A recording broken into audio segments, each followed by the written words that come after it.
Sonnie Johnson. Welcome back to Did She Say That? I am your host, Sonnie Johnson, but I have learned that doesn't matter because everybody loves JaVonni.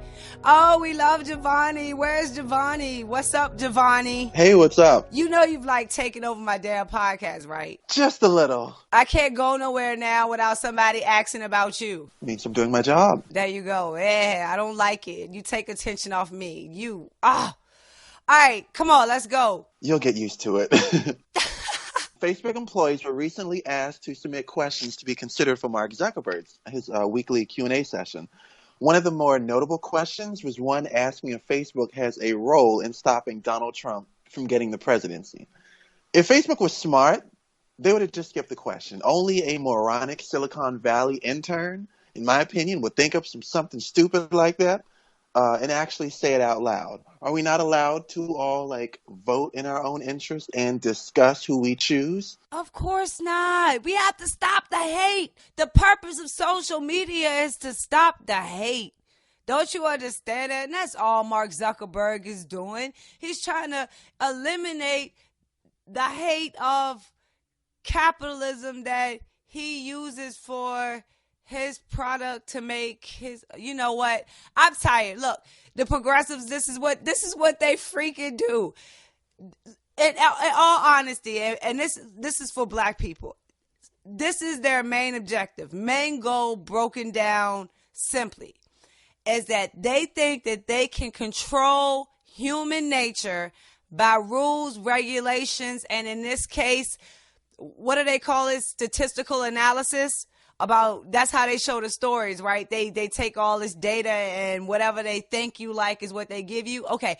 They think that they can control your behavior through rules, regulations, and statistical analysis. That is their underlying pin goal. So understand, every time you hear a story like this is not about getting our minds to not hate.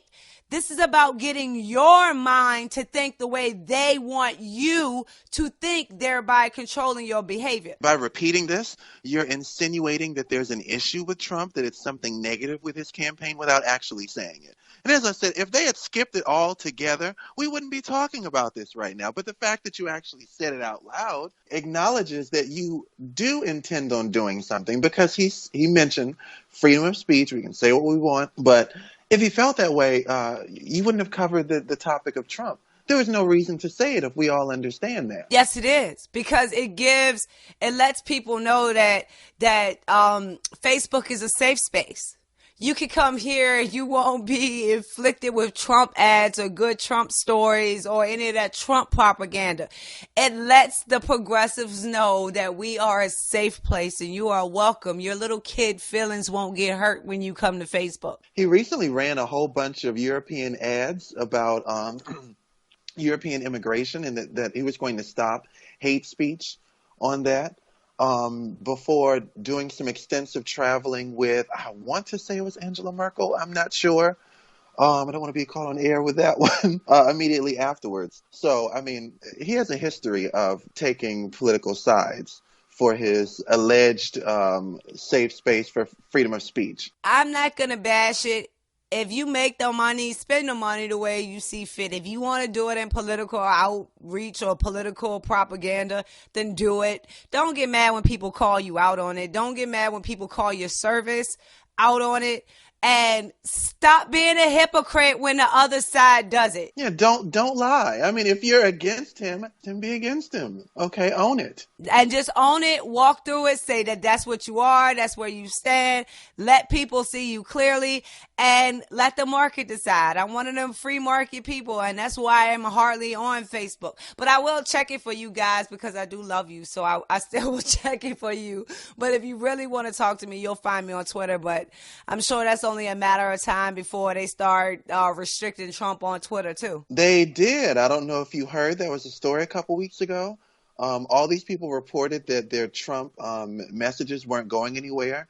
And there were rumored stories of the lead tech companies trying to find a way to stop Trump, but they weren't admitting it. And that very same day I looked, and you can check your metrics, and the number of people I was reaching was like practically near zero. And I said, well, that doesn't make any sense. What's going on? And then I saw all these stories of other people saying the same thing, and it was fixed the next day. So I totally believe that there's something to it that they're not openly admitting. You mean my brilliant tweets aren't getting to the masses? Like, I spit brilliance on Twitter. That's hurting my feelings. You know, Facebook has been known to block people for saying non-liberal, things that go against the left. I was taken out for a month earlier this year, January, for I made a statement about Trayvon Martin, you know, which is really that's definitely something that's going to piss off the left. I basically said that for those of you and your these cantankerous, wild, monkey children of yours, either you control them or the police state will do so for you.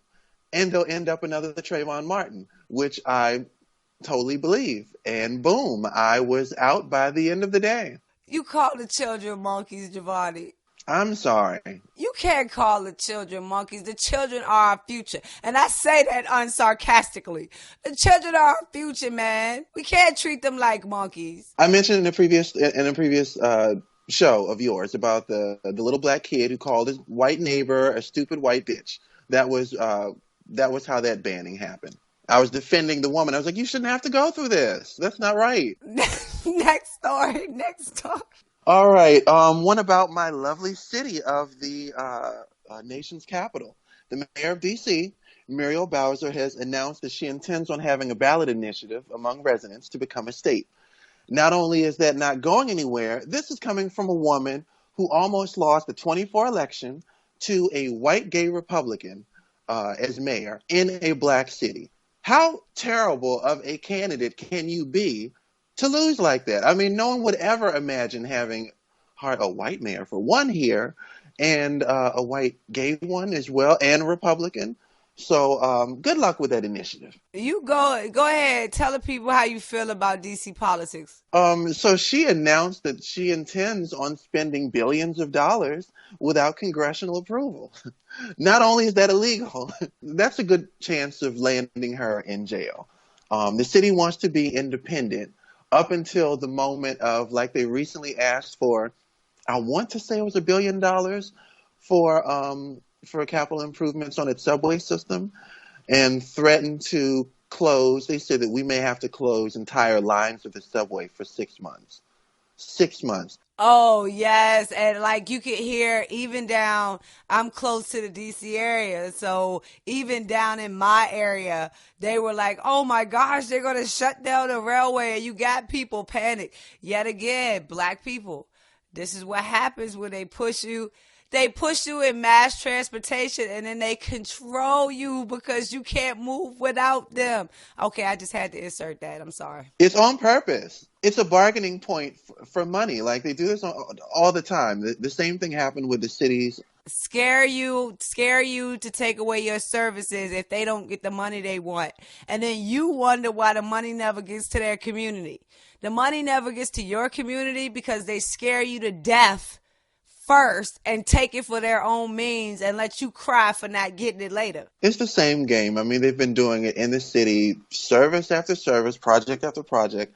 Public housing was the same way. Like, you intentionally do not fix up these properties for 20 years, and then as they're falling apart, now it's a need to, they'll have to be torn down and rebuilt, and you selectively put people places, and everyone else, the hell with them. The chocolate city's not so chocolate anymore. Yes, and mind you, part of the reason why the money never got where it was supposed to with the public housing, they weren't collecting rent. And I had the pleasure of interviewing a woman who had not paid rent in some, was it a decade or something, maybe? And then wondered why, when it was time for public housing residents to get money to buy a home, she said, oh, I was promised. She paraded in the mayor's office and everything. I was promised that I was supposed to get this home. And I said, but didn't you say you owed something like $12,000 or something? And she said, yeah, but I was still promised to get this house. This is the house that I was entitled to. Hey, I have this saying. Some people are perfectly fit to be Democrats, and you gotta let the Democrat Party have them. That was my example of one of those people. Yes, that's my perfect example. That was when that sunk in. That very day, I said, okay, that's it. I couldn't understand the story, and I said, some people, you just have to leave them there. Yeah, just like, hey, get your Obama phone and be happy. I'm gonna move on to the next one. So let's go on to the next one. President Obama just signed an executive order for competition in the cable television business. He cites the breakup of Ma Bell back in the 90s, I think it was, which in the past gave way to lower cost phone plans, which is true. But here's the thing about monopolies. There's no such thing as too big to fail, and I actually have faith in innovation. When the small startup grows and takes on the big boys, they get threatened and they become forced to lower prices. The same thing happened with Google when they came into the smartphone business. Now we have a huge competition with iPhones where they're much cheaper, where people aren't forced into $700-800 phones. Uber is the same way. Uber was the little engine that could. And all it takes is one. You can't take on a company like Comcast. It's like a one-man operation. Uber spent millions on lobbying, but they gave way to the smaller companies like Lyft, Curb, Grab, Halo. It's a couple others. So I say the federal government created the problem. You overregulated that industry to death. Leave it alone. You made the problem. We don't need your help anymore. I actually think that that's something that can be fixed on its own without the president jumping into this one. Just consider me a conspiracy theorist, right? Because when the Obama phone deal came out, if you track the money back, it tracked back to an Obama donor. I'm guessing if you start tracking the money back and seeing exactly who wants to compete in this new cable space, you're going to find some Obama donors. And the only reason I say that is because you're in a political season and you are writing executive orders at a time where the American people are tired of politics as usual for something that's so seemingly small as a cable box. So I'm pretty sure this has to do with a donor, or this has to do with impending regulations that will be left in the last of Obama's days. If it's not about where the money leads to help one of the Obama donors, then I'm pretty sure it's about the freedom of they have to have equal time between conservatives and liberals as far as cable time, TV time, radio, talk show time. So if it's not, it's one of those things that would bring him to bring this issue up right now, while the American people are saying we're tired of this. So it has to be something along those lines for Obama to be issuing that executive order right now. Absolutely. And everything that occurs in the president's last year as a lame duck president should be looked at, because these are all things that they know will never be passed under any normal circumstances. So I would definitely add this to the list of things to look into. Like, that should be for all of the never people. I don't care whether you're never Trump or you're never Cruz. For all of you, that should be something you are concerned with. Because if Hillary gets in, whatever Obama signs in the dark, you will never get it into the light. So be very cautious about who you're going to never support. Okay. All right. Come on. Let's hop on. Let's get cultural with it. After a grueling 23-year process, rapper Slick Rick just officially became a U.S. resident. Now this is why I say that we have illegal aliens here in the first place. It's something that Democrats and Republicans have both contributed to. There is absolutely no reason the process should take 23 damn years. That much time to go through. And if he's a celebrity and it took that long, just imagine how difficult that would be for the rest of us. I agree with you, except that he was kind of charged with attempted second-degree murder. So kind of want those people held up in the process a little bit. Now, while I will give Slick Rick the credit of saying that the full display of his life, we saw that, and that should have helped the process kind of facilitate itself and move a little bit faster.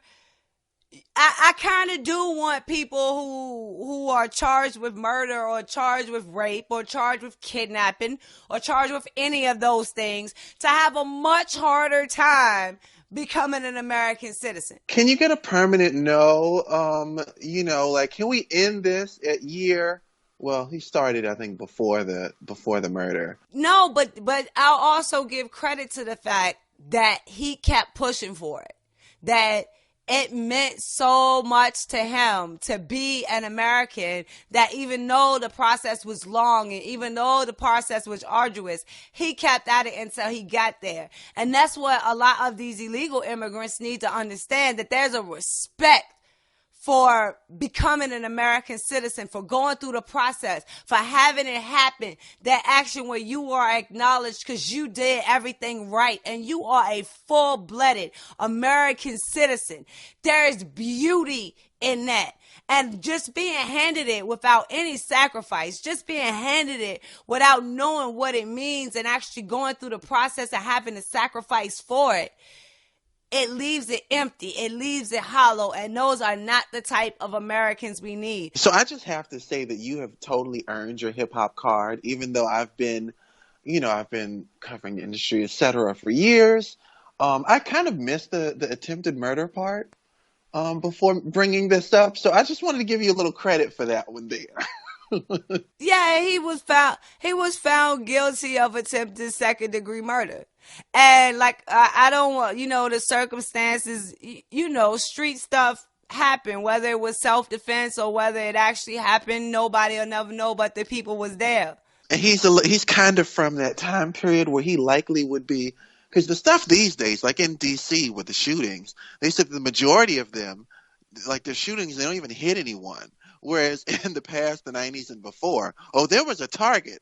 If you were to track the gunshot and the victims, it was like a 1-to-1 right there. So it was more likely him being actually involved in something. I mean, and possibly self-defense. I'm just saying, different time. But he did share a gift. Like I said, Bedtime Story is in every playlist that I have. It is by far one of my favorite hip hop songs. So, you know what I'm saying? I gotta be honest and I'll be real and tell both sides of how I feel. I really don't. If you got that pass, you got it already. You've been charged and convicted. Yes, the process should take a little bit longer for you. But he goes, I am so proud of this moment. I am so honored to finally become an American citizen. This has been a long time coming for me, and I am relieved to finally put this long chapter behind me. I want to thank everyone, my family, friends, and fans who have supported me and stuck by me over these 23 years. I am truly blessed. You know what I'm saying? That's the type of Americans we want. Those that value it. We're the greatest country in the world. It's something to keep fighting for. Yes, that is an American citizen you can value. I 100% agree. So for this next one, I want to say that this is why Stacey Dash said that we need to get rid of BET.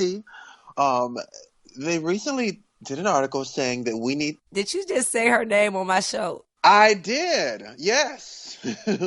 On purpose. I know you. I know you, Sonnie. You are hateful. You are hateful. I'm very calculating. So BET says that we need to have more Black abortion stories.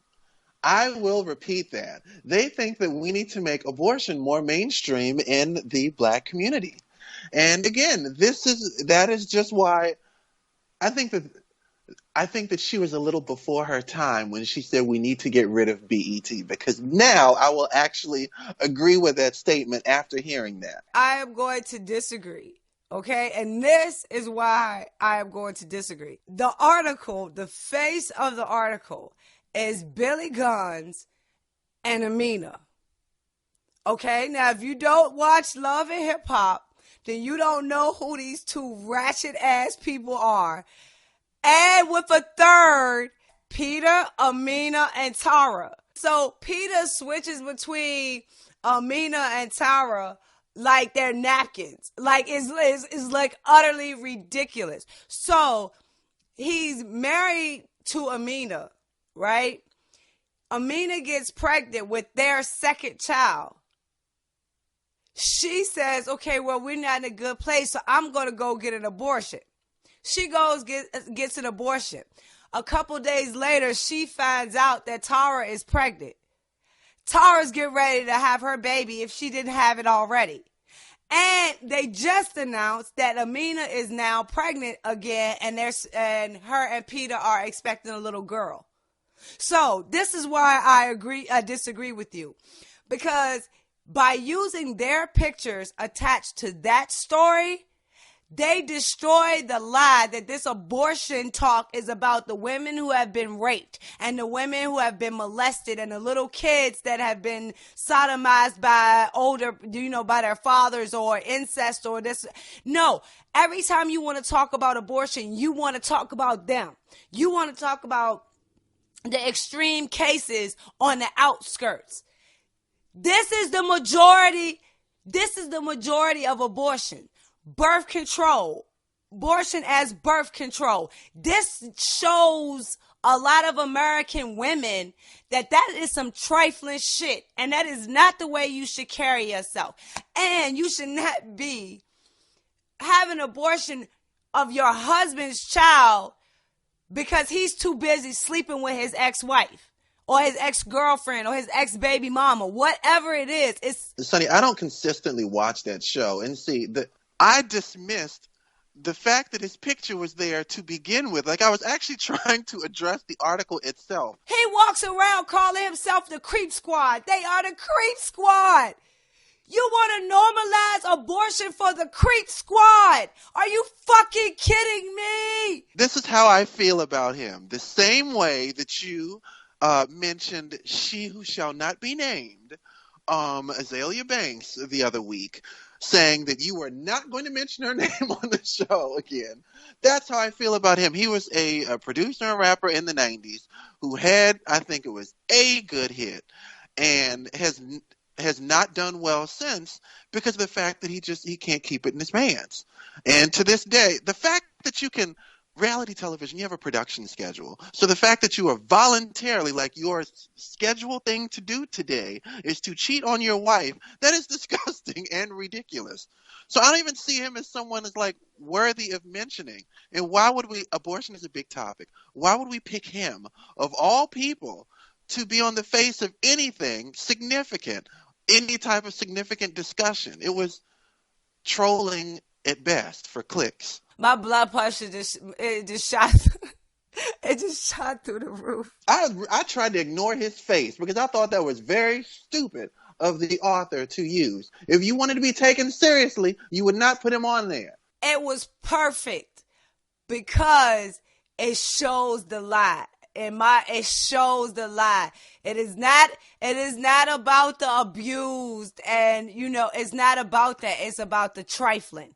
And that's what they're using it for. And now they want to normalize it amongst the trifling. Change the subject. Please change the subject. American Idol finalist LaPortia Renee was just recently asked in an interview about Mississippi's new proposed Religious Freedom Act.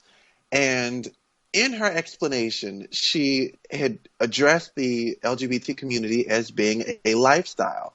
And this has been drug out for the last couple weeks over whether or not being gay is a lifestyle. I discussed this on another show where we had a kind of a heated discussion of myself and my editor-in-chief. That's your show, right? Your podcast? No, someone else's, another friend. So my take is being gay, the Christian church and others see it as a choice. They're going to always see it as a choice. And the Bible is going to trump your personal relationship with these people for the most part. So knowing that is what they believe and that is what they will continue to believe, why beat at a dead horse? I don't see the purpose of the argument. If I see you and I know that this person disagrees and they say, I love you in spite of, well, then fine. Like, that's where I'm going to leave it. I'm not going to cry and roll around in the floor and say, you don't understand. You know you've been my gay friend and my gay shield, right? Yes. You a liar. You are a liar. I don't ever. I said that to make you offended, and you agree with me, so you take this thing away. I hate you. I fucking hate you. But I have very thick skin. Like, these things don't bother me. So I told him, I said, when I saw her statement, I actually addressed the law itself. About people, the whole argument was really so stupid. They missed the whole legislative part about whether or not gay people could be served. But he argued the whole damn show about the word lifestyle. I thought it was an acceptable term. I think I probably refer to it as a lifestyle. People switch back and forth. Look, here you go. I'm gonna tell you a story, okay? I'm having this event, and I say, okay, I'm putting a team together for who I want to come to this event, and I pick JaVonni.